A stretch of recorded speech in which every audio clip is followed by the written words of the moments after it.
Buenos días, jóvenes, señoritas y caballeros. Hoy es 9 de abril del año 2022. Estamos en la materia Química General 1 de Licenciatura en Educación en Ciencias Naturales y hoy iniciamos lo que es la clase número 12, que le hemos titulado el agua. El agua es básicamente uno de los principales componentes inorgánicos vitales para la vida. El cuerpo humano y todas las reacciones bioquímicas que se dan en el cuerpo no serían posibles si el agua no estuviera presente.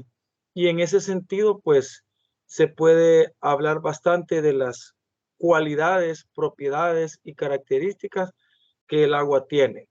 Es muy importante cuidarla, valorarla, reciclarla o filtrarla en este caso, porque es lo que hace que la dinámica de la Tierra se pueda dar. Si bien es cierto, tenemos mucha agua en los océanos, es agua que tiene demasiadas sales minerales, que no puede ser apta para el consumo humano ni para la utilización de las cosas básicas que son de la vida, como usarla para lavar o para regar, no es posible. Hay formas y hay métodos en un futuro que puedan servir para que estas aguas puedan ser potables y utilizarlas, pero mientras tanto nos quedamos con una cantidad de agua que es bien mínima, el agua potable en el mundo, y pues hay que valorarla y cuidarla de esa manera. Hay países que tienen mucha más escasez de agua. En el caso de los países de África, tienen escasez de agua mucho más que nosotros por este lado del mundo. Así que en lo que podamos, pues debemos de conservarla. Voy a compartir el material.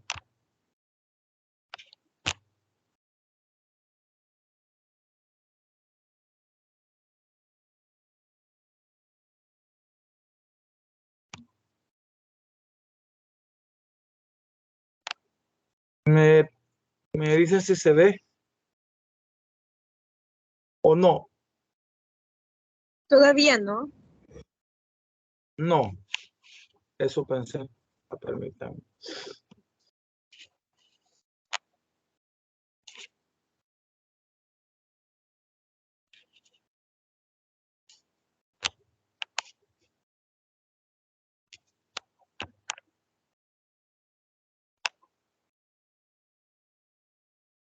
Ahí me avisan. Ya se ve. Vaya, muchas gracias. Vaya, vamos a empezar con el agua y algunas de las grandes aportaciones que tiene hacia la vida del ser humano. ¿Ya? Vamos a hablar del agua y de las disoluciones en ese sentido, las que se pueden llegar a tener, todas las reacciones químicas de la vida, las bioquímicas, ¿vea? Son o existen gracias a el agua, ¿vea? A la existencia del agua y transcurren en ese medio acuoso. El agua es un recurso vital para los seres vivos. Yo podría preguntarles a ustedes, ¿vea? ¿Para qué o por qué es tan importante el agua? De seguro usted podría hacer rápidamente un listado de lo que son las la importancia que puede tener el agua en ese sentido. Y entonces vamos a hacer un listadito que ya está hecho, pero de aquellas importancias del agua o por qué el agua llega a ser un recurso vital, un recurso importante que pueda o debe servir en este sentido a los seres vivos. ¿Por qué es tan importante el agua? Es la pregunta. Ahí están varias respuestas o varias importancias del agua. El agua es el medio en donde se originó la vida. Cuando hablamos de que el agua es el medio de donde se originó la vida, estamos hablando de que allá cuando se da la primera forma de vida, una célula primitiva, se habla de que esa célula primitiva se dio a cabo o se llevó a cabo esa primera célula en una que le decían sopa primitiva, ¿verdad? O caldo primitivo, ¿verdad? Entonces, en ese caso, pues se tenían en medio acuoso muchas características que hicieron posible la primera célula primitiva y la primera forma de vida. Ocurrió en un medio acuoso. Ahí pues había varias aportaciones, como por ejemplo, habían minerales, había ácidos medio acuoso, ácidos y medio acuoso. Incluso se dice de que había electricidad, ¿verdad? Y en todo eso pues se creó una sopa primitiva donde se origina la primera forma de vida. O sea que la primera forma de vida se generó en medio acuoso. De ahí la importancia de poder tener en un primer instante esa interpretación, porque es esa interpretación la que al final marca el comienzo o el inicio de la vida de los seres vivos, ¿verdad? Sin ese medio acuoso, sin la presencia de ese recurso inorgánico, no hubiese sido posible la primera forma de vida, y de ahí la importancia de recordar esto a través de la historia, porque eso sin el agua no hubiese sido posible. También recordar que el agua pues vino a la tierra. Según la historia de la tierra, hace muchos miles de millones de años, el agua venía contenida en meteoritos que por 200 millones de años cayeron a la tierra, y que en el interior de los meteoritos habían eh, como, como cristales de sal, pero eran cubitos de agua en forma sólida, venían dentro de esos meteoritos, y millones y millones y millones cayendo en la Tierra, al final crearon toda el agua que hoy existe. Significa que el agua tiene un tinte prehistórico, ¿verdad? El agua pues tiene esa cantidad de años de existencia, ¿verdad? Y pues ya ahí se dieron las primeras tormentas, megatormentas, en lo que el agua fue antes de que la primera forma de vida llegara a existir.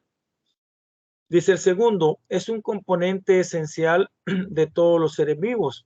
Además, los ambientes acuáticos están poblados por una gran diversidad de seres vivos.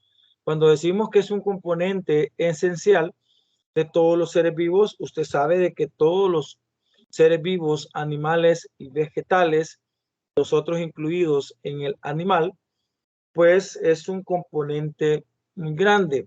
Las frutas, las verduras, muchas son ricas en agua, como la sandía, ¿verdad? Como los pepinos. Mucha del agua, más de 3/4 partes de la verdura son agua, ¿verdad? Entonces, de ahí que es importante en los seres vivos. Y además, tener agua en lagos, en ríos, en mares, ¿verdad?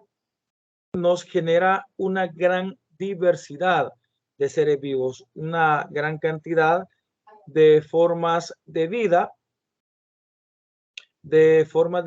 que pues existen, ya sea peces, eh, langostas, camarones y bichos muy a veces desconocidos que pueden permanecer en las profundidades del mar. Se dice, y es bien clara lo que dicen los científicos, de que el mar, por ejemplo, no se ha conocido aún la totalidad de los seres vivos que existen ahí. en la zona abisal, o sea, en la zona más profunda donde el ser humano no alcanza a llegar y es un oscuro mucho, muy oscuro. Todo indica de que existen seres que jamás ha visto el ser humano. Gran diversidad de fauna ecológica en ese caso, y que pues se han visto todavía esos seres. Ya han avistado en algún momento seres que tienen luz propia, que tienen como una lamparita en la parte de adelante, y eso pues solo es posible por el medio en el que viven, que es un medio acuoso, poco explorado por la presión que se genera. ¿Verdad? Hay un límite que el ser humano puede llegar sin traje y con traje, y pues a medida que la profundidad aumenta, la presión hidrostática también aumenta, por lo que no pueden eh, meterse más a lo profundo. ¿Verdad? En ese sentido, pues se tiene eso. Sin agua sería imposible la vida sobre la tierra. Es que miren, nos puede faltar de nuestros recursos básicos en nuestro hogar. Pagamos agua, pagamos luz, pagamos internet, pagamos recolección de basura y todo eso. Y todo en algún momento pues se nos va. A veces se va la corriente eléctrica, a veces se va el cable, se va el internet, no pasa el camión de la basura. Sin embargo, todo eso pues lo podemos sobreponer o sobrevivir o vivir con ese problema. No es posible hacer o decir eso con el agua. Si el agua se nos va y no tenemos nada de agua en, en nuestros recipientes, vamos a empezar a padecer muy rápidamente. Entonces, imagínense que no tuviésemos agua en el hogar o en la colonia o en el mundo. ¿Vea? Entonces, la vida pues simplemente sería inexistente. ¿Verdad? La vida nos toparía y nos tocaría pues empezar a morir, ya que el agua pues es un recurso natural de corte indispensable para el ser humano. Sin el agua pues no existiría la vida sobre la tierra. El agua tiene una capacidad excepcional para disolver sustancias orgánicas e inorgánicas. Por eso se le llama o se le conoce el solvente universal. Sin embargo, pues obviamente si usted va a poner un anillo de plata o un anillo de oro, pues no se lo va a disolver el agua porque ni que fuera ácido, ¿verdad? Pero sí tiene una gran capacidad de disolver muchas sustancias, ¿verdad?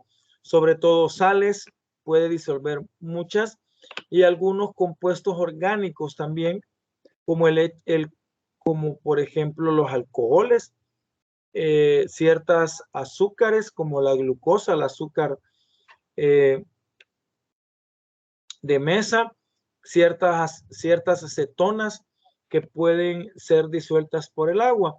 Y entonces, pues se le llama a eso solvente universal al agua, ya que el agua pues está formando parte de muchas disoluciones, y el agua en su calidad de neutra y todo eso, que ya lo vamos a ver más adelante, tiene esa capacidad de disolución.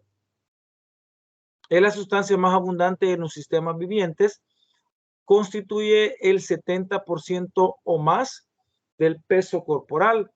En nuestro cuerpo el 70% es agua, y en un recién nacido anda más arriba de esa cantidad. O sea que si a nosotros nos deshidrataran, o sea, nos sacaran todo el agua, quedaríamos reducidos a un 30% de nuestro peso corporal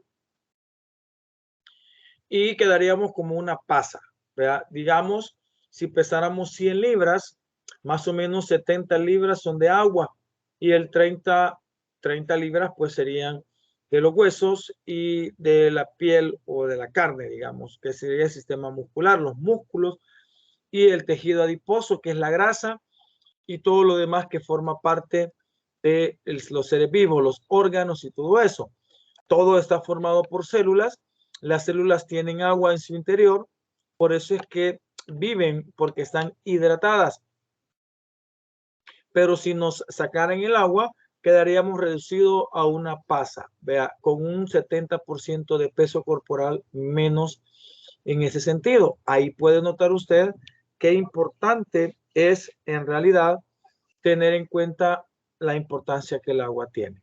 La importancia del estudio del agua estriba en que casi todas las reacciones bioquímicas del organismo tienen lugar en medios acuosos, lo que le mencionaba de que las reacciones químicas, bioquímicas, son las reacciones químicas que ocurren en los seres vivos, como el caso de el metabolismo cuando uno come, ¿verdad? Y se alimenta para poder procesar lo que son los carbohidratos, las proteínas, los lípidos, las vitaminas y las enzimas en ese caso.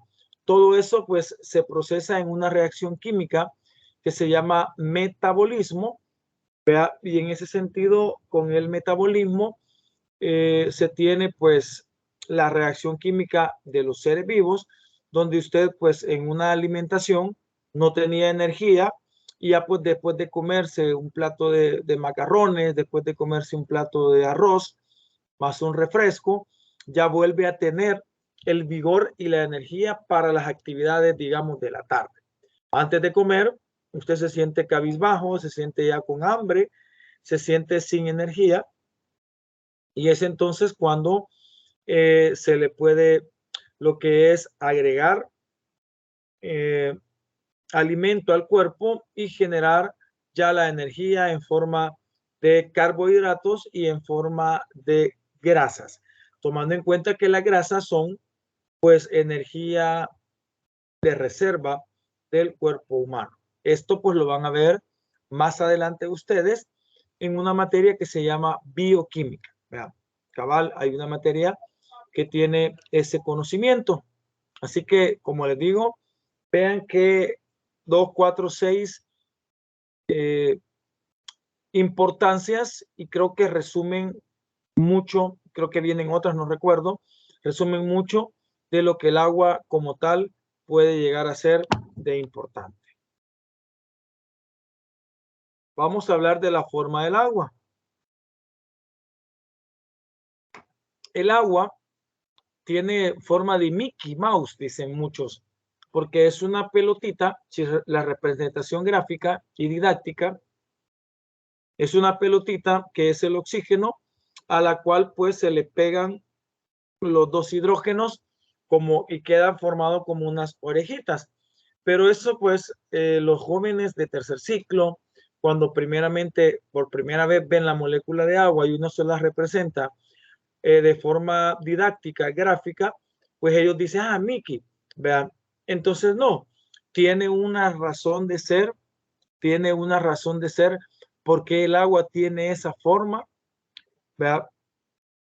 Más adelante, ya casi finalizando el ciclo, vamos a ver un tema que se llama geometría de las moléculas y ahí pues vamos a ver cómo es que el agua tiene esa forma.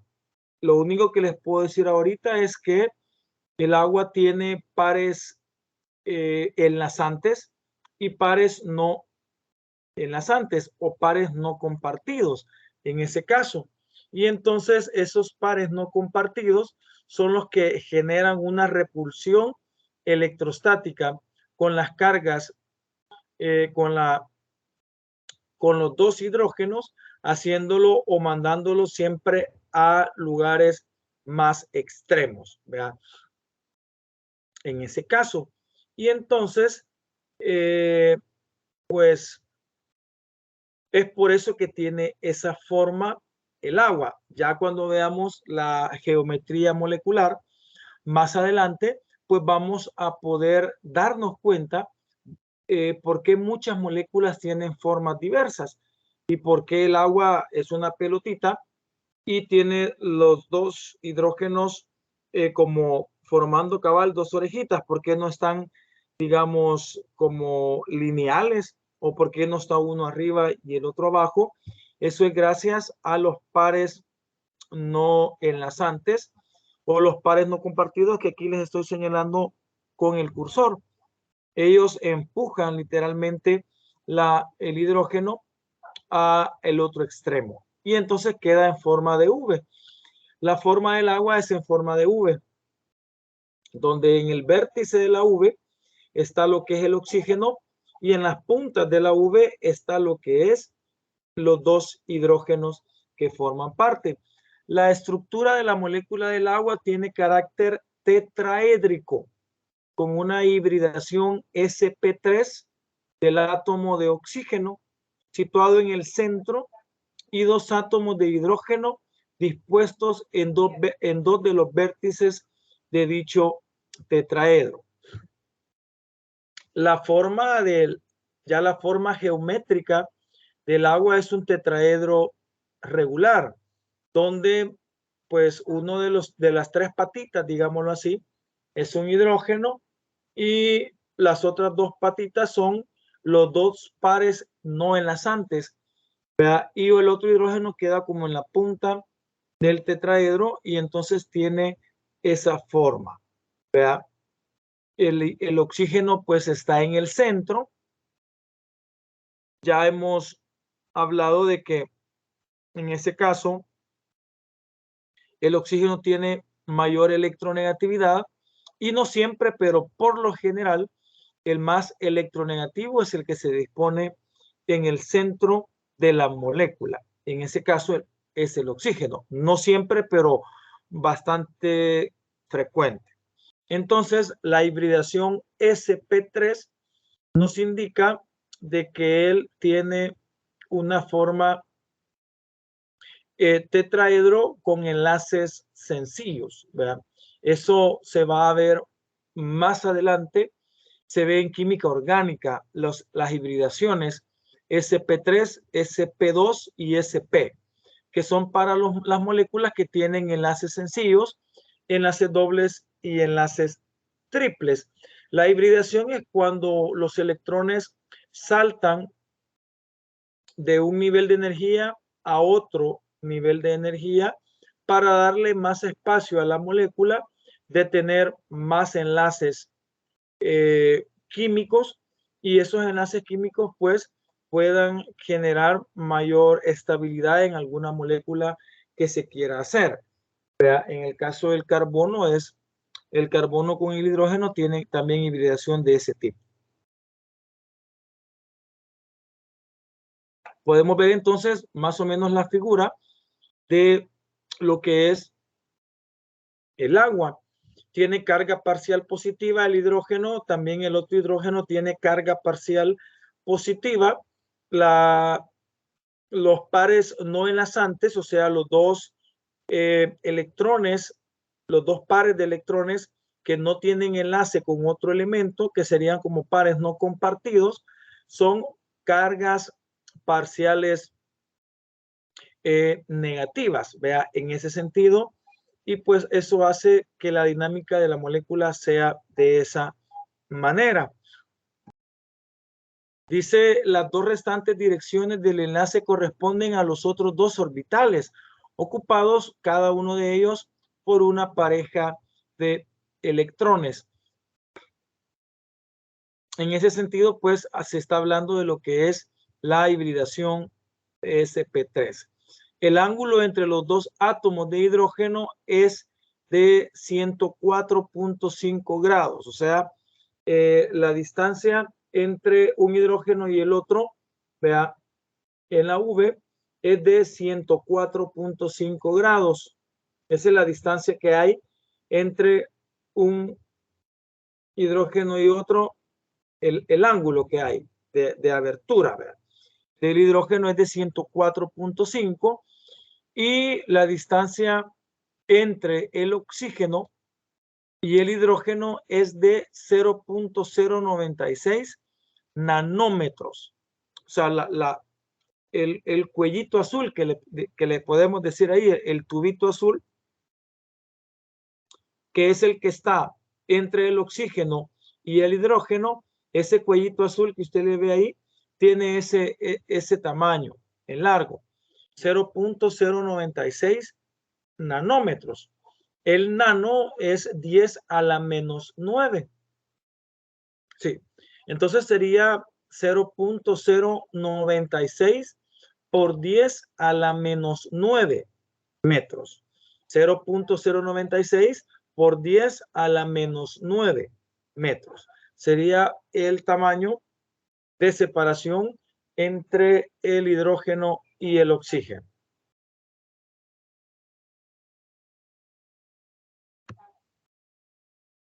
La mayor, ojo lo que habíamos visto la semana anterior, por eso vean qué importante cómo vamos enlazando todos los temas que se van viendo. La mayor electronegatividad del oxígeno con respecto al hidrógeno determina una distribución asimétrica de la carga electrónica, con mayor densidad electrónica sobre el oxígeno y un déficit electrónico sobre los hidrógenos. Entonces, en ese sentido, el que tenga una mayor electronegatividad, el oxígeno, ya saben que eso se busca en una tabla de electronegatividades, la de Pauling, ¿verdad? Entonces, en ese sentido, se puede hablar de que eso hace que determine una distribución asimétrica de las cargas existentes. ¿Qué trae como consecuencia eso? Que la molécula de agua posee entonces un momento dipolar. Ya hemos hablado la semana anterior de la polaridad de las moléculas. De hecho, que poníamos de ejemplo directo a lo que es el agua. En ese caso, quedábamos en que el agua tiene un momento dipolar. Quiere decir que la misma molécula tiene la carga positiva y la carga negativa. Y eso pues se vería en la nube electrónica que se pudiera ver en algún momento una forma asimétrica de generar lo que es la forma, pues, ¿verdad? No una figura bien hechita, como lo decíamos la semana anterior, sino que una forma diversa por el momento de polaridad en ambos sentidos. O sea, tiene cargas parciales positivas y también tiene cargas parciales negativas en ese sentido, ¿verdad? Entonces, por ahí pues va orientado esa situación. Esta estructura condiciona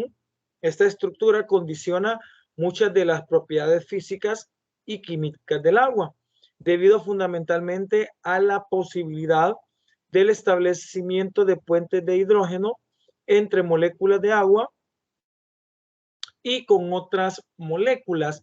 Esa forma del momento dipolar y el hecho de que el hidrógeno tenga cargas parciales positivas y que el oxígeno tenga cargas parciales negativas, hace que exista algo que se llama enlaces por puente de hidrógeno.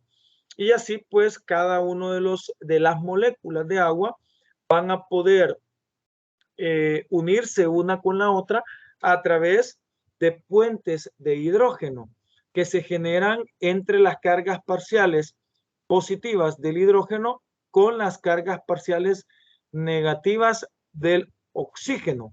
Y es así como el agua pues forma ya un compuesto gigante, donde cada molécula de agua se une por puentes de hidrógeno. Creo que eso viene en la siguiente.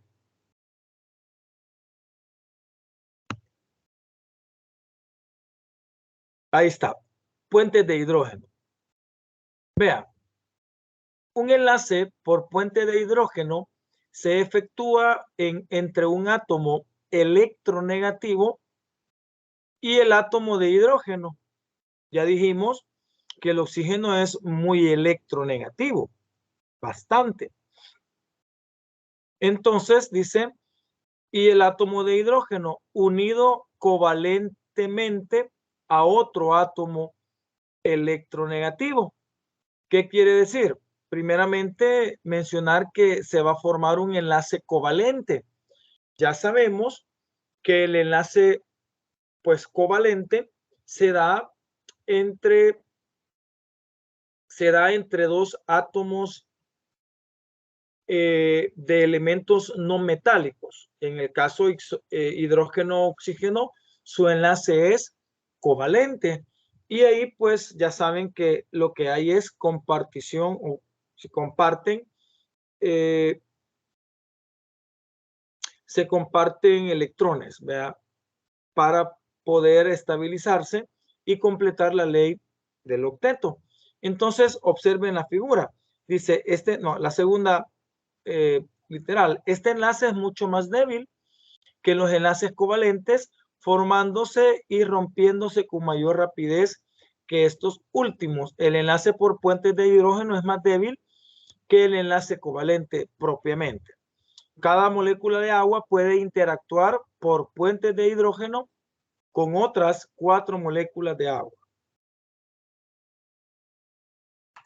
Y aquí está. Observen. Aquí está una molécula de agua. Con el cursor la estoy señalando. Ahí está la abertura del ángulo de las moléculas, es de 104.5 grados de abertura. Vea. Y aquí está otra molécula de agua con sus 104.5 grados.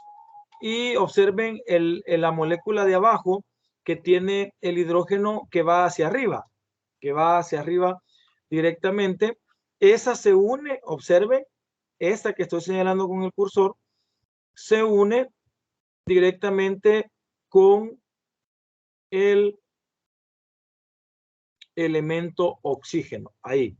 Esas 3 rayitas celestes que ven ahí es la forma en que se representa un puente de hidrógeno. Y entonces observe que no queda pegado literal el átomo de hidrógeno al átomo de oxígeno.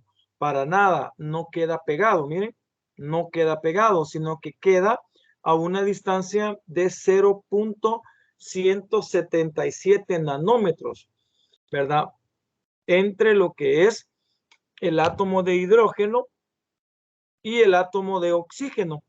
Vea, queda en ese sentido.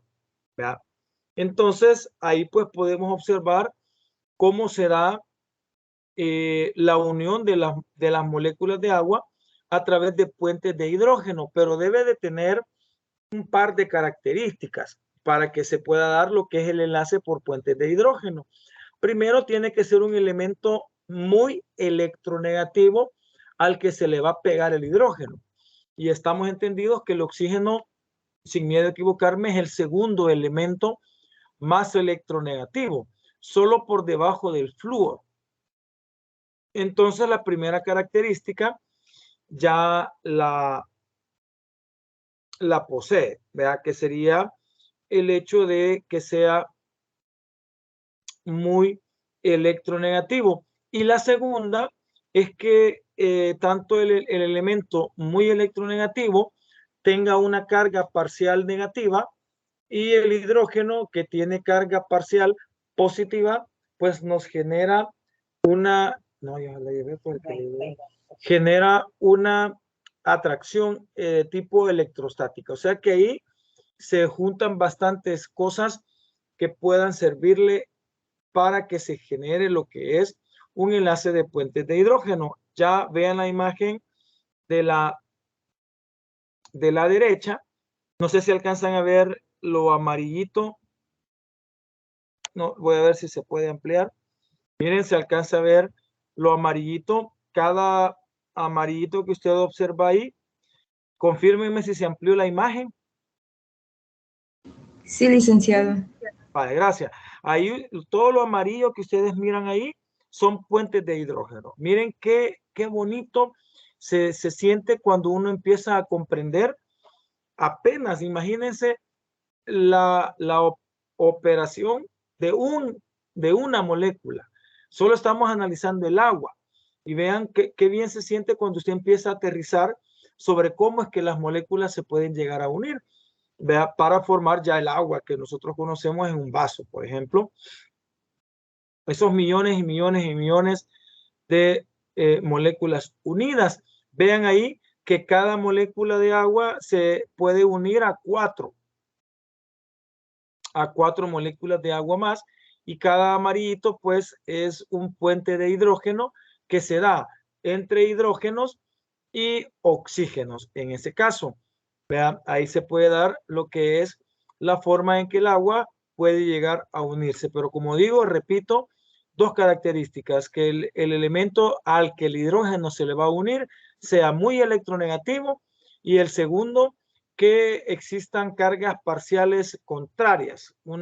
El hidrógeno carga parcial positiva y el oxígeno carga parcial negativa, y entonces se da el hydrogen bond, ¿verdad? Que sería el puente de hidrógeno en ese sentido, ¿verdad? Se habla de los puentes de hidrógeno. Otra rara propiedad es su fase líquida más densa que la sólida. En lagos, ríos y mares, la vida continúa en condiciones de temperatura en grados Celsius extrema, y el hielo es menos denso que el agua. La causa del inusual comportamiento, estructura abierta del hielo, consecuencia de la red de puentes de hidrógeno. Se han fijado que el hielo flota en el agua. El hielo flota en el agua porque el hielo, cuando pasa de su fase líquida a su fase sólida, el agua aumenta lo que es su volumen, y entonces al aumentar lo que es su volumen, disminuye lo que es su densidad, por lo que el agua en estado sólido, o sea, hielo, es menos denso. Por eso es que usted, cuando echa un hielo en una agua, el hielo no se hunde, sino que siempre va a quedar flotando. Pero ahí dice, es una rara propiedad, ya que su fase líquida es más densa que su fase sólida. Entonces dice ahí, en lagos, ríos y mares, la vida continúa en condiciones de temperaturas extremas, y el hielo pues es menos denso que el agua. La causa del inusual comportamiento es, en este caso, los puentes de hidrógeno. Vea, en ese sentido, eso hace al final que tenga esta rara condición. Ya ahí pues podemos ver más de cerca cómo es que se forman los puentes de hidrógeno, ya formando la estructura del agua en ese caso. Vean cómo es visto el agua.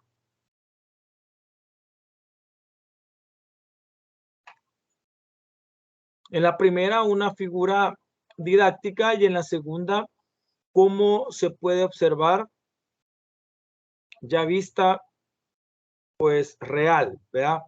Se ve bonito, realmente se ve bonito. La verdad que la química y la parte de las estructuras cristalinas y figuras de los elementos es una majestuosidad. Esa miniatura de vida de vida que existe, sí, digámoslo, en cada uno de los átomos, nos regala fantásticas figuras. Vean, en ese sentido, como esa que se está viendo en ese caso, parecería que es algo tallado por el mejor artesano, vea, para generar una figura tan bonita, pero no es más que el agua vista o representada de manera real, ¿verdad? En su forma más clara y directa. Así se vería.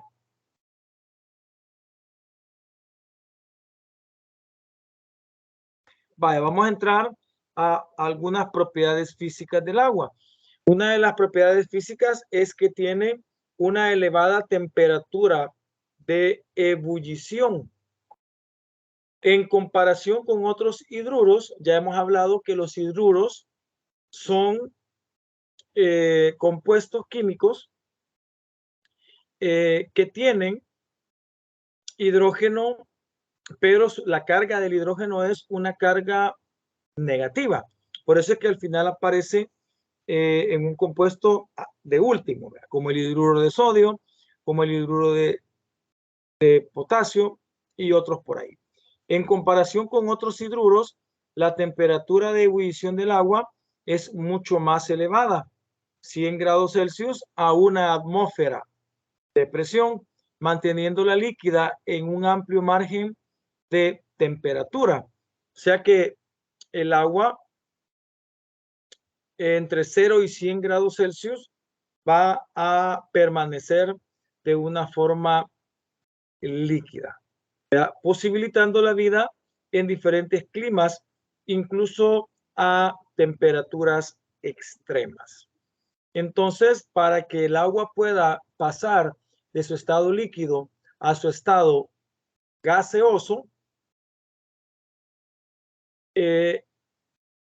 entonces en ese caso hay que llegar a lo que es los 100 grados Celsius.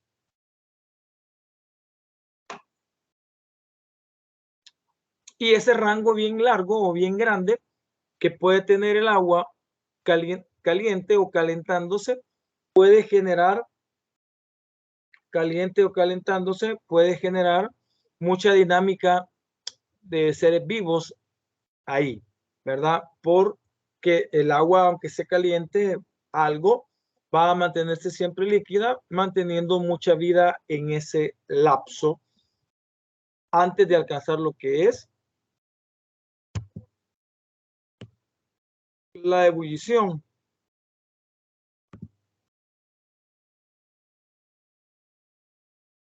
También tiene un elevado calor de vaporización.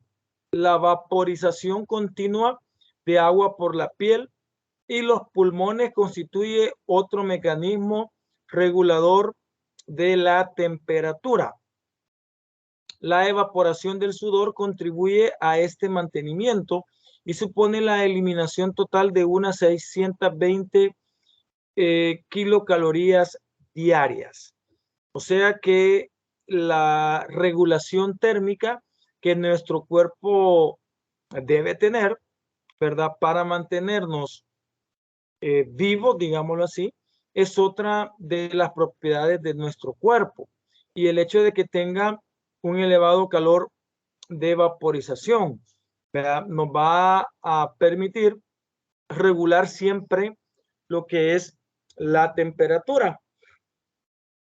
Siempre que nosotros tenemos un ejercicio, vea, un ejercicio largo o grande, pues en ese caso usted va a tener lo que es empezar a sudar, vea. En ese sudor pues va a evaporarse por la temperatura corporal, va a generar calor por convección en ese sentido y también calor por radiación. O sea, la radiación incide en usted y entonces eso también nos va a permitir que exista una vaporización continua. Es como que usted se ponga al sol.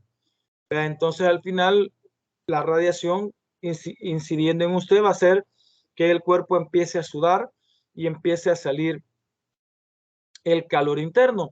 Eso lo hace el cuerpo como un mecanismo termorregulador o se le llama como un mecanismo de autodefensa, siendo así que si el cuerpo no sudara, que si el cuerpo no equilibrara térmicamente su temperatura, ¿verdad? Entonces moriríamos por un calor interno, ¿verdad? Entonces, ¿qué importancia o qué importante es o radica esa situación, ¿verdad?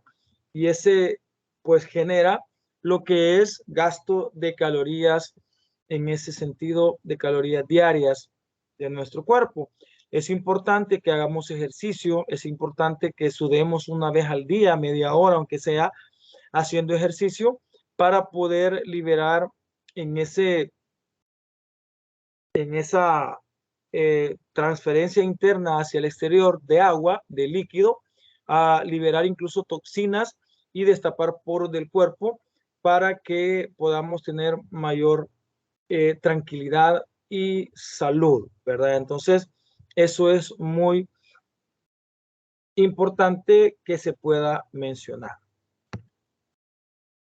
Otra propiedad es disolvente de compuestos polares de naturaleza no iónica. Debido a la capacidad del agua de establecer puentes de hidrógeno y naturaleza polar, puede disolver compuestos como alcoholes, ácidos, aminas y glúcidos. Glúcidos son como la glucosa, como carbohidratos. Por eso se le va a considerar el solvente universal.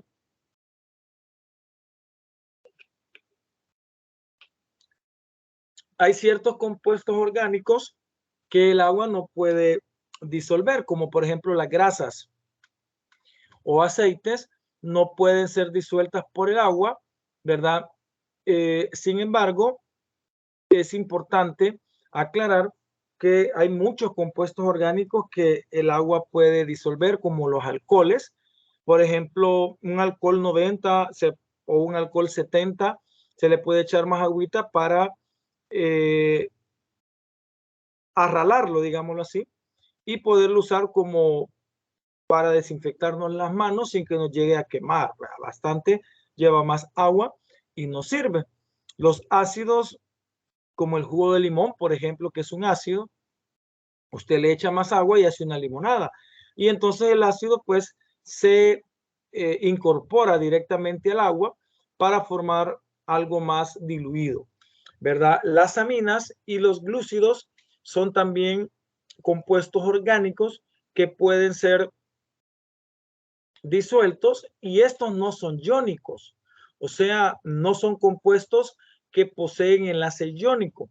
Los compuestos que poseen enlace iónico, como las sales, como el cloruro de sodio, son iónicos y esos también son disueltos por el agua, ¿verdad? El agua puede hidratar o solvatar iones. El carácter dipolar del agua permite que sus moléculas rodeen a los distintos iones, aislándolos del resto. A este fenómeno se le denomina hidratación o solvatación de iones y facilita la separación de iones de diferente carga, lo que contribuye a la solubilización de compuestos iónicos. Voy a ampliar esto para que veamos bien cabalito lo que les quiero mencionar. Miren, ahí está. En la parte de la izquierda tenemos el agua, ya vimos ahí, tenemos el agua, tenemos el ion sodio, que es un ion positivo, ya saben porque pierde electrones. Tenemos el ion cloro, que es un ion negativo, ya saben porque gana cargas negativas, y pues los compuestos iónicos al final generan lo que es cristales. Su forma iónica es cristales. La sal, si usted hace un experimento de agua con sal para hacer cristales, se van haciendo cristales de sal en forma de cuadrito. Quiere decir que tanto la carga positiva como la carga negativa forman cubos perfectos y ahí se ve. Pero cuando usted tiene un recipiente con agua y a ese recipiente con agua usted le agrega sal, entonces la sal usted sabe que se va a disolver con el agua. O sea, vamos a lograr una mezcla, en ese caso una mezcla homogénea de agua salada. Eso es lo que nosotros vemos así por encima, agua salada. Pero realmente, ¿qué hace la sal y qué hace el agua para que se dé esa incorporación de la sal en el agua? Vean cómo cada molécula, vean acá, por aquí donde estoy moviendo el cursor, ahí hay moléculas de agua sueltas, vean, sueltas, y se ponen como el batallón de una fuerza policial, en donde cada una de ellas tiene un rol específico que es ir a desarmar, en este caso, la sal. Usted sabe que la sal tiene iones sodio y iones cloro. O sea, tiene moléculas positivas y negativas, iones positivos y iones negativos, o sea, carga positiva y carga negativa. ¿Por qué entonces el agua puede hacer eso? Por el momento dipolar del agua. Usted ya sabe que el agua tiene carga parcial positiva y tiene carga parcial negativa. El agua tiene carga parcial positiva y tiene carga parcial negativa. En ese sentido, vea, la carga parcial positiva y la carga parcial negativa actúan sobre las moléculas, sobre el compuesto sal, en este caso cloruro de sodio, y vean lo que sucede acá. Estamos entendidos que los puntos rojos son oxígenos y los oxígenos son negativos o tienen carga parcial negativa. Y los puntitos blancos son hidrógenos y los hidrógenos tienen carga parcial positiva. Entonces, como pirañas sobre la carne, empiezan a soltar todos los iones sodio y los iones cloro del cubo, vea, del cristal, y entonces empieza como a abrazar la molécula de agua, envuelve al ion sodio y la molécula de agua envuelve al ion cloro. Vean como que tuvieran vida y dijeran, vaya, 5 cada uno, agarramos un ion negativo y 5 cada uno, agarramos un ion positivo y se ponen a trabajar. Pero vean la posición que tiene el agua versus el ion sodio y versus el ion cloro. En el caso del ion sodio, quien se topa o como lo envuelve, vea, viene siendo las cargas negativas, o sea que la carga parcial negativa del oxígeno envuelve al ion positivo. ¿Por qué? Porque es por atracciones electrostáticas. El ion sodio es positivo y entonces lo va a rodear la molécula de agua, pero su parte negativa. ¿Y quién es su parte negativa? El oxígeno. Entonces al ion sodio lo envuelve el agua, pero por las partes del oxígeno. Por el contrario, al ion cloro, que es negativo, lo envuelve el agua, pero sus partes positivas. Aquí está el ion cloro y aquí están las moléculas de agua envolviéndolo, pero del lado del ion hidrógeno, como se ve exactamente en la figura. A eso se le llama hidratación del ion sodio e hidratación del ion cloro. De esta forma, el agua actúa sobre los compuestos iónicos, digamos así, y se alcanza lo que es la solubilización.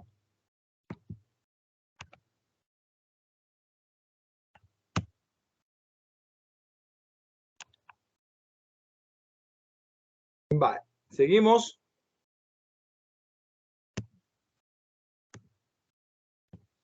Las funciones bioquímicas y fisiológicas. Las funciones bioquímicas y fisiológicas que el agua desempeña en el organismo se basan en las propiedades físico-químicas anteriores. Entre ellas destacan el agua como disolvente universal, iónicas, anfipáticas y polares no iónicas. Permite que en su seno se produzcan casi todas las reacciones bioquímicas y es además un excelente medio de transporte en el organismo. Cuando se habla de anfipático es cuando tienen cargas positivas y cargas negativas. El agua es el sustrato o el producto de diversas reacciones enzimáticas. Puede actuar como sustrato en reacciones catalizadas por hidrolasas e hidratasas, o puede ser el producto de reacciones catalizadas por oxidasas. Asimismo, participa como reactante o como producto en las rutas metabólicas. Esto se va a ampliar más adelante en otras materias, pero sí es muy importante el agua para el metabolismo. Vamos a hablar de algunas características del agua y vamos a hablar primeramente de lo que es la tensión superficial.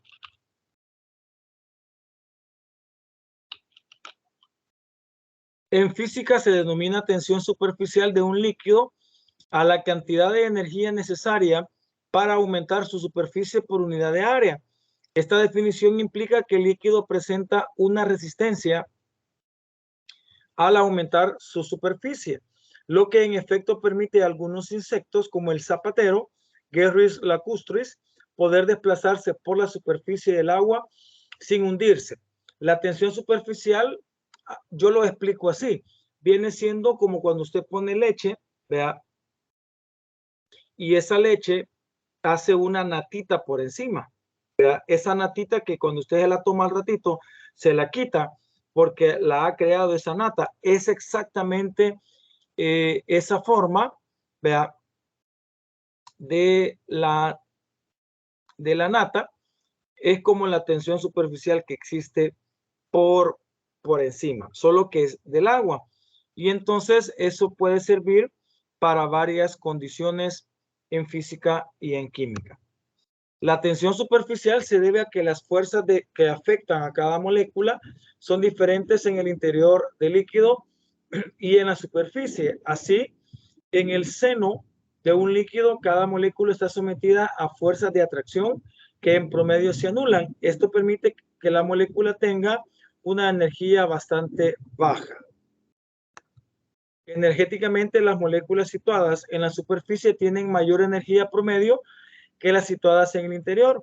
Por lo tanto, la tendencia del sistema será disminuir la energía total y ello se logra disminuyendo el número de moléculas situadas en la superficie. De ahí la reducción del área hasta el mínimo posible. Eso genera al final que en la superficie se crea lo que es la tensión superficial. La tensión superficial es la capa que existe sobre el agua, ¿verdad? Que le permite, por ejemplo, a un insecto, como lo decíamos ahí, pararse sobre el agua sin llegarse a hundir. Sin embargo, también tiene que ver mucho el que el objeto, en este caso el animalito, no pese. Sin embargo, pues hay valores de tensión superficial, ¿verdad? Expresado en 10 a la menos 3 newton sobre metro o Dina sobre centímetro. Ahí están algunos valores de tensión superficial. Está la de la acetona, del benceno, del tetracloruro de carbono, del acetato de etilo, del alcohol etílico, del éter etílico, del hexano, del metanol, del tolueno y el del agua. Por cierto, el del agua es uno de los líquidos que tienen la mayor tensión superficial, ¿verdad? Con 72.75 por 10 a la menos 3 newton sobre metro. Ya vamos a ver los ejemplitos ahí gráficos para que vean que es bien sencillo. Ahí podemos ver cómo un insecto puede literalmente pararse sobre el agua. Si ven las patitas del insecto, parece ser que está como en una vejiga, como en un plástico. ¿Verdad? Incluso se observa en las patitas que hay como un hundimiento, ¿verdad? En las patitas. Y eso pues se logra gracias a la tensión superficial. Vean que parecería ser que el agua tiene una capa y de hecho que sí la tiene, que es invisible a nuestros ojos, y esa capa pues es la tensión superficial. Vean cómo se ve de magnífica el fenómeno con el insecto. Ahí podemos ver lo de las fuerzas internas que cada uno de los líquidos tiene. Vea, al interior, lo decía ahí la teoría, tiene mayor fuerza interna, pero en la superficie se reduce esa fuerza, por lo que las moléculas al interior tienden a unirse entre ellas, las flechas rojas tienden a unirse entre sí para equilibrar la fuerza que ha perdido del interior hacia el exterior, y eso hace que se genere una fuerza un poquito más grande en la superficie del agua, generando lo que es esa tensión superficial. Esta es otra imagen muchísimo más impactante, digámoslo así. Ese es un vaso con agua a la cual le han podido colocar un clip. Ya un clip pesa mucho más que lo que puede pesar un insecto, ¿verdad? Entonces, en ese sentido, el clip pues, puede posarse sobre el agua.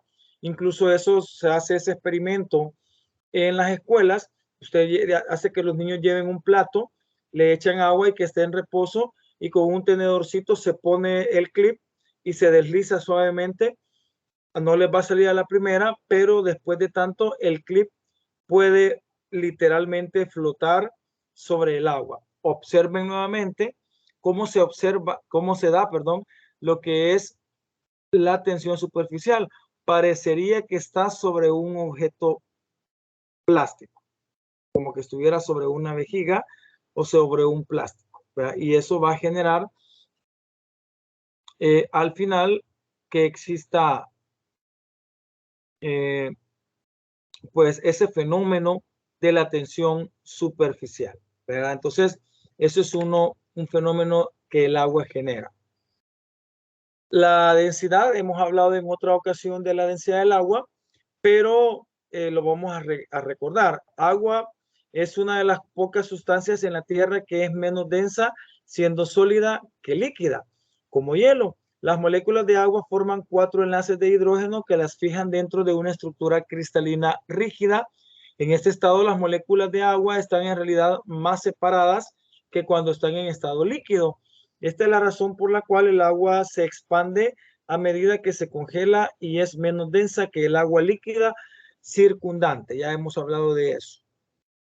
Debido a que el agua sólida es menos densa, el hielo flota en la superficie de un lago en el invierno y aísla el agua que está debajo de la congelación, proporcionando un beneficio vital a los organismos acuáticos. Si el agua en su forma sólida era más densa que el agua en su forma líquida, los lagos y los estanques se congelarían. Vea qué importante. Hasta el fondo durante el invierno, y ya no proporcionarían hábitats viables. Eso genera, jóvenes, que al final el hielo se mantenga en la superficie, y como el hielo es más helado, ahí se concentra, digamos, el frío en la superficie, pero por debajo de eso, ya dentro en el fondo, la temperatura va a estar a la misma o a la normal que siempre se suele encontrar. Y entonces cuando hay heladas, cuando se congelan los lagos, siempre en el fondo no va a haber congelamiento, porque el congelado queda por encima.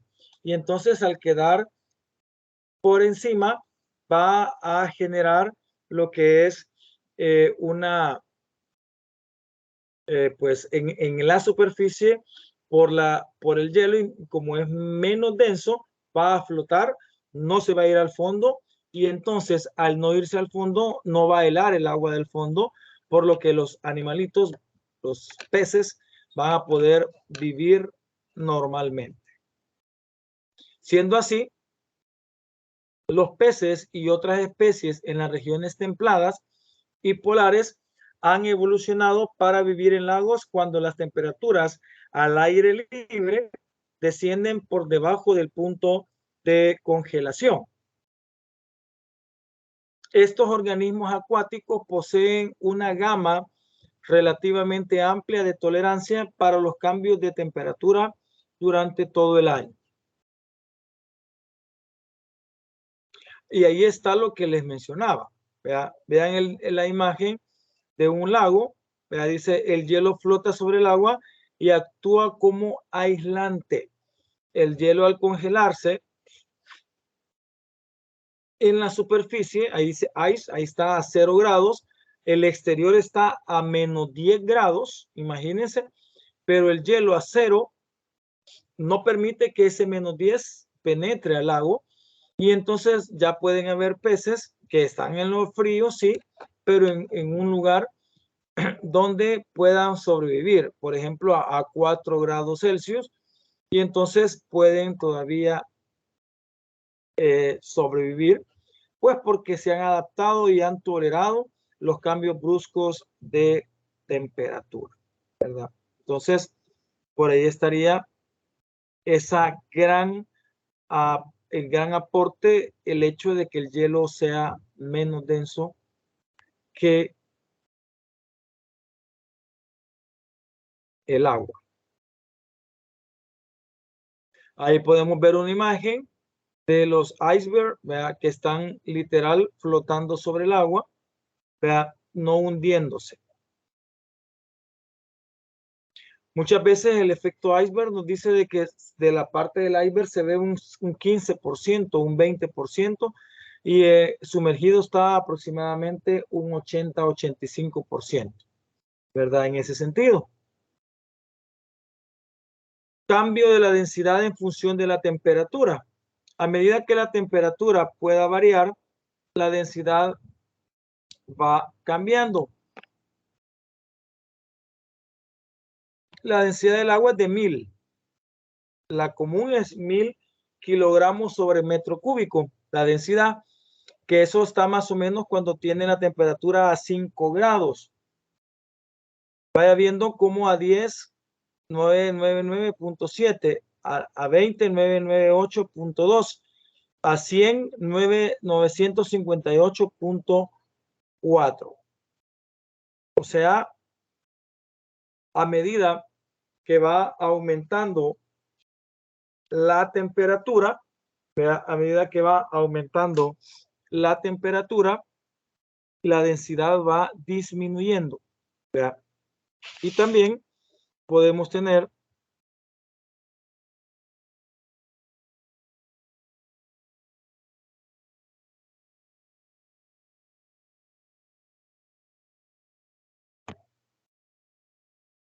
el del aire. Ahí está. A medida que también la temperatura va subiendo, la densidad del aire va bajando. Ahí está, miren, a 0 grados es 1.29, que es como el normal. Es la densidad del aire 1.29 kilogramos sobre metro cúbico. A medida que va subiendo 5, 10, 15, vemos que la densidad va bajando. Allá por cuando la temperatura es 100 grados, la densidad del aire es de 0.9461. Vean cómo ha disminuido en ese sentido.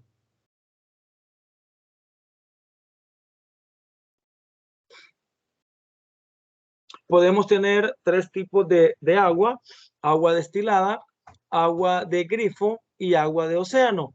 La salinidad del agua destilada es de 0 gramos por litro. O sea, el agua destilada no tiene sales. El agua de grifo tiene 3 gramos sobre litro.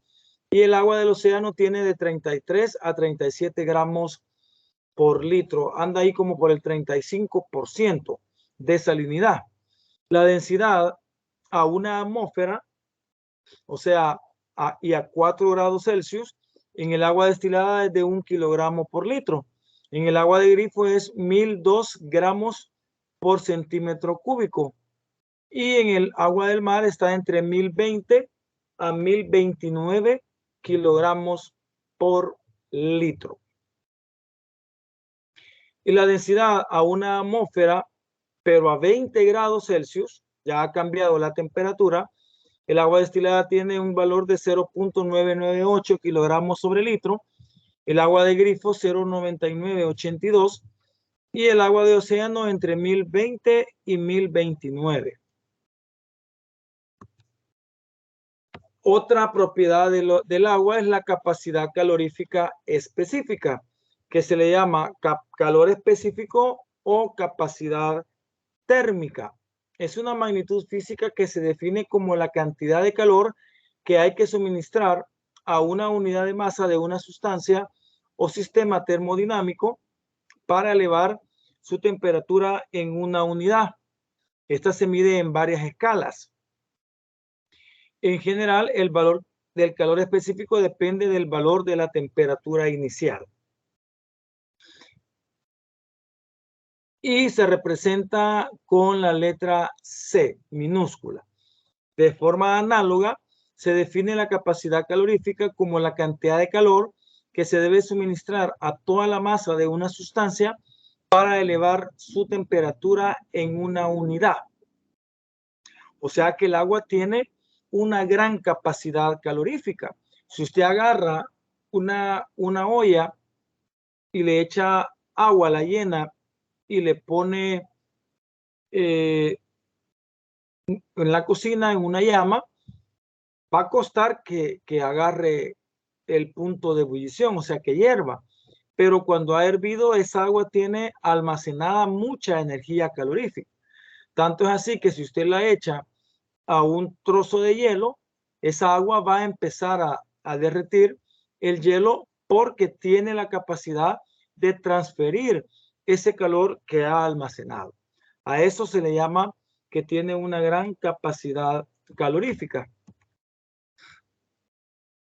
Ahí tenemos el calor específico también de algunos líquidos y gases. El benceno, el etanol, la glicerina, el mercurio, el agua tiene un calor específico muy alta. Vean el aire, el amoníaco, el dióxido de carbono, el nitrógeno, el oxígeno y el humo. El calor específico se expresa en joules sobre kilogramo por grado Celsius. Calor de vaporización es otra característica.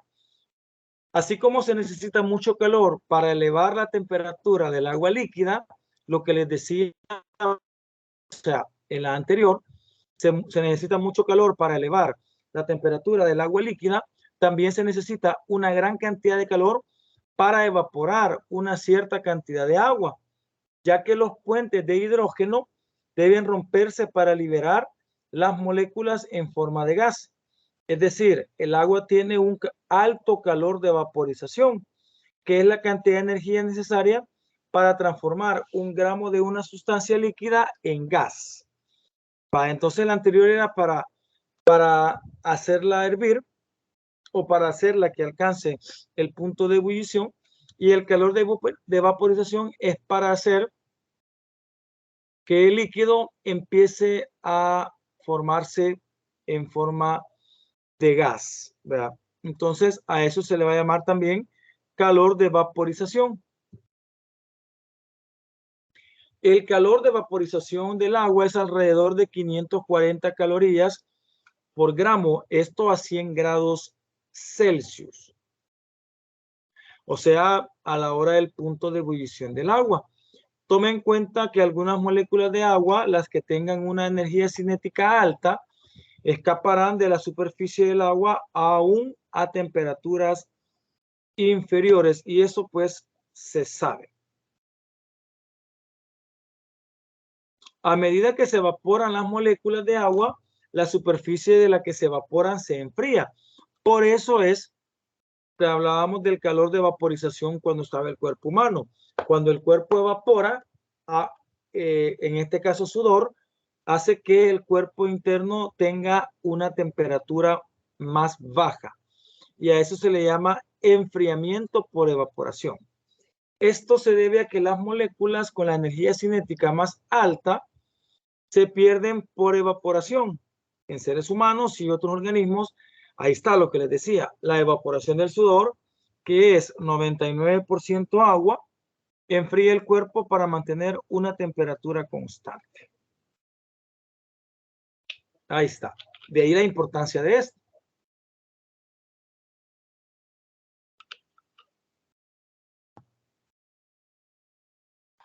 Acción disolvente.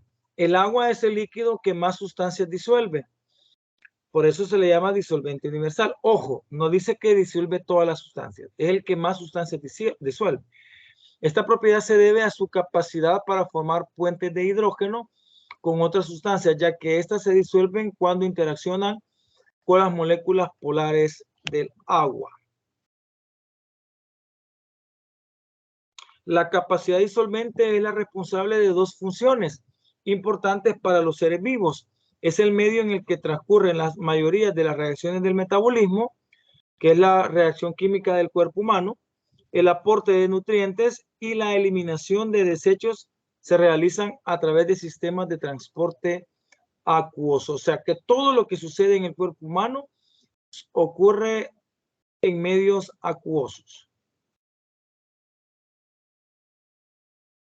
Ya vimos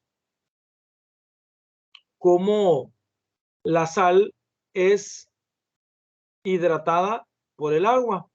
Ya hablamos de que el cloro se ve envuelto por moléculas de agua de sus cargas positivas y como el sodio se ve envuelto de las moléculas de agua de su carga negativa. Esa imagen está bastante más que clara. Vea la imagen como tal. Miren. Ahí se puede notar cómo es esa acción.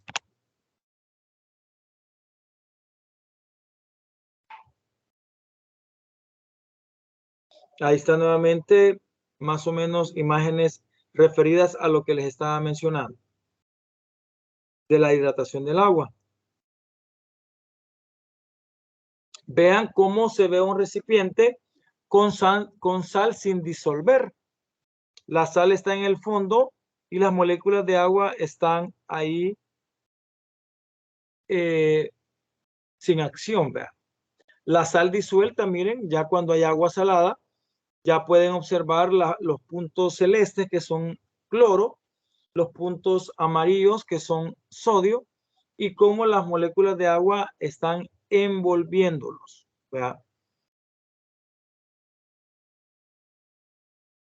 Otro, la capilaridad. La capilaridad es una propiedad de los fluidos que depende de su tensión superficial, la que veíamos anteriormente, la cual a su vez depende de la cohesión del fluido y que le confiere la capacidad de subir o bajar por un tubo capilar. Capilar viene de cabello, de capillus, que es cabello. Entonces son como finísimos tubos donde el agua sube. Cuando un líquido sube por un tubo capilar, es debido a que la fuerza intermolecular o cohesión intermolecular es menor que la adhesión del líquido con el material del tubo. Es decir, es un líquido que moja. El líquido sigue subiendo hasta que la tensión superficial es equilibrada por el peso del líquido que llena el tubo. Este es el caso del agua y esta propiedad es la que regula parcialmente su ascenso dentro de las plantas sin gastar energía para vencer la gravedad. El ejemplo más claro es el de la capilaridad de las plantas. A través del tallo hay tubos capilares donde el agua y los nutrientes son jalados desde la tierra o desde el suelo hasta la última hoja que está en lo más alto. ¿Verdad? Es por capilaridad. ¿Verdad? Es cuando las fuerzas de cohesión, ¿verdad?, le da la capacidad al líquido de subir o bajar y así pues vencer a la fuerza de la gravedad y los líquidos poder subir a lo más alto. La capilaridad es la que pasa cuando usted agarra una semita y la moja en pan, en café. Y entonces usted la moja y empieza el café a subir a través de la semita y no solo se moja, digamos, la puntita, la que usted pone en el café, sino que se moja toda bastante parte del pan es mojado en ese sentido. También cuando usted va con pantalones y patea un charco, tal vez solo se le moja el ruedo o la orilla del pantalón, vea, pero en ese caso a usted de repente se le mojó bastante del pantalón hasta arriba, es porque el líquido subió a través de tubos capilares. Son ejemplos más cotidianos que nos dan una idea de lo que es la capilaridad. La capilaridad depende de los tubos. Mientras más delgado es un tubo, su área es más pequeña, el líquido sube más, ¿verdad? Sube más tal como aparece en la figura.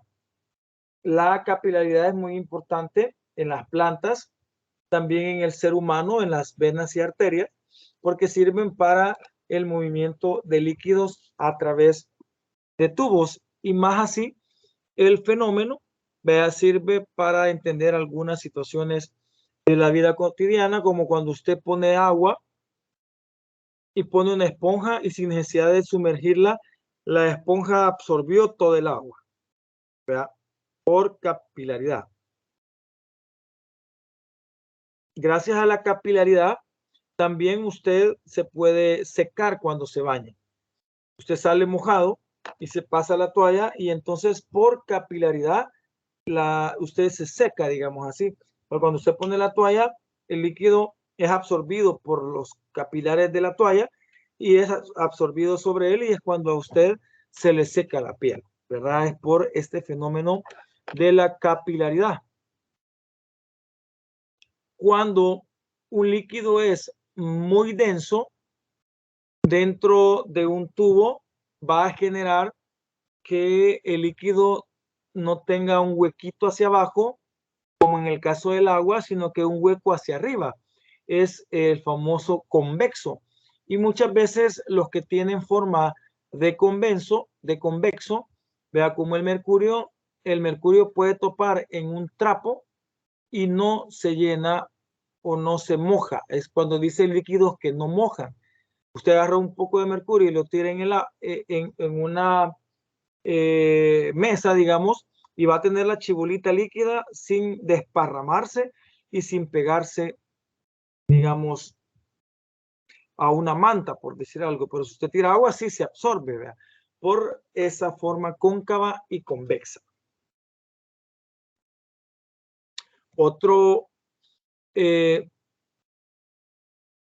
fenómeno es la viscosidad. La viscosidad de un fluido es una medida de la resistencia a las deformaciones graduales producidas por tensiones cortantes o tensiones de tracción en un fluido. Por ejemplo, la miel tiene una viscosidad dinámica mucho mayor que la del agua. La viscosidad dinámica de la miel es 70 centipoise. La viscosidad dinámica del agua es 1 centipoise. El poise es la unidad de medida de la viscosidad, eso a temperatura ambiente. En palabras más sencillas, la viscosidad es la capacidad que tiene un líquido para oponerse al flujo de un líquido. O sea, si usted agarra un poco de miel y agarra un poco de agua y las pone así en este sentido, a modo de que el agua caiga y la miel caiga, se va a observar en ese caso que la miel es mucho más viscosa que el agua. En ese caso, es mucho más viscosa. Entonces, se ve como su movimiento, su fluidez es más lenta. Por eso es que se le dice que la viscosidad es la oposición que tiene un líquido a fluir. Qué tan rápido fluye, qué tan lento fluye. Vea, a eso se le va a llamar viscosidad. La viscosidad de un líquido disminuye con la temperatura. Si usted tiene miel muy espesa en una botella y no le sale la miel de ahí porque ya está muy dura, decimos, o sea, está muy viscosa, basta con que usted lo ponga en un recipiente con agua caliente, así como en baño María, ¿vea? Y entonces el líquido del interior, que es la miel, va a empezar a hacerse menos viscoso, o sea, va a fluir más y es entonces en ese caso cuando el líquido va a poder salir, en ese caso, de la botella. Uno le dice lo arralamos, se hace más ralo, realmente es menos viscoso. La viscosidad es una propiedad física característica de todos los fluidos, la cual emerge de las colisiones entre las partículas del fluido que se muevan a diferentes velocidades, provocando una resistencia a su movimiento según la teoría cinética. Cuando un fluido se mueve forzado por un tubo liso, las partículas que componen el fluido se mueven más rápido cerca del eje longitudinal del tubo y más lentas cerca de las paredes. Entonces, todo esto tiene que ver con las colisiones que los líquidos pueden llegar a tener y eso va a influir en las diferentes velocidades que un líquido va a tener, ¿verdad? Entonces, esto pues tomando en cuenta o tocando lo que es la teoría cinética.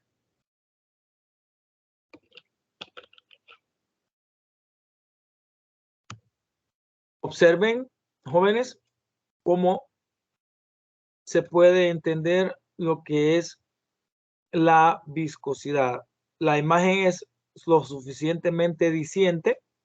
Se nota que es más viscoso la miel. En una sola foto, imagínense. Se ve como el líquido azul va hasta más delgadito e incluso haciendo hasta gotas. Él solo demostrando que tiene poca viscosidad. Y vean la miel, se ve que no se quiere ni despegar del vaso. Eso es por la viscosidad que este puede tener.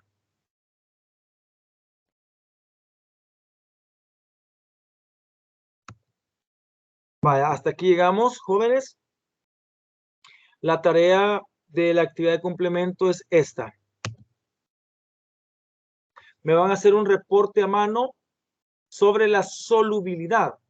O sea, lo van a hacer a mano y van a tomar la foto y van a hacer un archivo de PDF y lo van a subir. Lo pido a mano porque si solo lo pido en un reporte, usted copia y pega en 5 minutos y entonces no lee, no comprende y no alcanza los objetivos que es el aprendizaje. Vamos a hablar de las clases de disoluciones saturadas e insaturadas. Ahí están los literales, factores que influyen en la solución de un soluto en un determinado solvente, concentración, propiedades coligativas de las soluciones, difusión, ósmosis y diálisis, propiedades, ejemplos e importancia de los coloides. Tómenle una captura de pantalla y pues van a tener todo el día de hoy y todo el día de mañana para entregarlo. ¿Estamos de acuerdo? Sí, licenciado. Vale, les he agregado ahí un par de días para que usted pueda tener desde ahora trabajar tranquilamente y pues entre hoy y mañana pues puedan hacer lo que es ya su reporte a mano, hágalo bonito, vea, y cuánto va a poner, no sé, usted sabrá lo mejor, vea.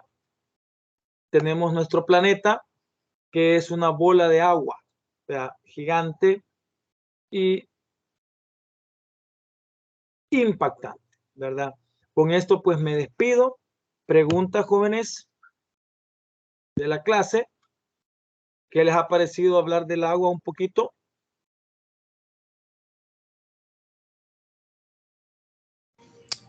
En lo personal, licenciado, creo que vi desde otra perspectiva lo que era vital líquido, se puede decir también, también Sí. lo que es el agua, ¿verdad? Porque la mayoría quizás cuando se hablaba de agua en lo que era en ciencias era como la molécula, las funciones para el cuerpo, pero pues están las estructuras.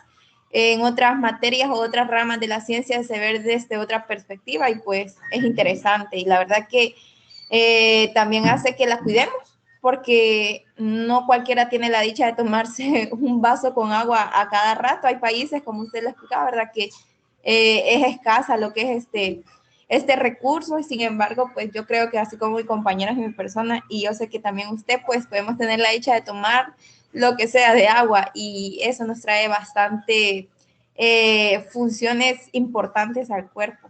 Ese es mi aporte. Excelente. Acá pues la importancia que tenemos que tener, nosotros haciendo promotores del cuidado del agua en las escuelas, ¿verdad? En el futuro ustedes, pero también conocer la dinámica del agua, los puentes de hidrógeno, cómo se solvata, cómo se hidrata, toda la molécula y toda la dinámica que el agua puede llegar a tener, más todas las propiedades y características que de ella se derivan, ¿verdad?